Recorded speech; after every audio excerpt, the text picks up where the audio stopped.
Random ஸ்டூடெண்ட்ஸோட percentage of mark நம்ம கிட்ட இருக்கு. ஸோ அந்த பெர்சன்டேஜ் பேஸ் பண்ணி எப்படி அவங்களுக்கு ரேங்க் வந்து நம்ம வந்து பிளேஸ் பண்றோம்னு பார்க்க போறோம். ஸோ அதுக்கு நம்ம என்ன ஃபார்முலா யூஸ் பண்ண போறோம்னா is equal to rank shift open bracket then அந்த மார்க்கை வந்து செலக்ட் பண்ண போறோம். தென் கமா அதுக்கப்புறம் மொத்த ரேஞ்சையும் வந்து செலக்ட் பண்ண போறோம்.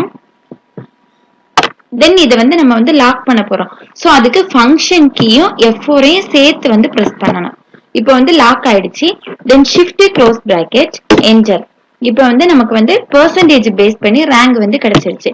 ஸோ இந்த கார்னர்ல வச்சுட்டு அந்த பிளஸ் சைன் வந்ததும் அதை வந்து டபுள் கிளிக் பண்ணோம்னா மொத்த ஸ்டூடெண்ட்ஸோட ரேங்கும் பெர்சன்டேஜ் பேஸ் பண்ணி நமக்கு வந்து கிடைச்சிருச்சு.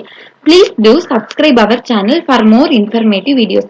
இந்த வீடியோ உங்களுக்கு பிடிச்சிருந்தனா உங்க ஃபேமிலி ஃப்ரெண்ட்ஸ் வெல் விஷஸ் எல்லாருக்கும் ஷேர் பண்ணுங்க. வீடியோவை லைக் பண்ணுங்க.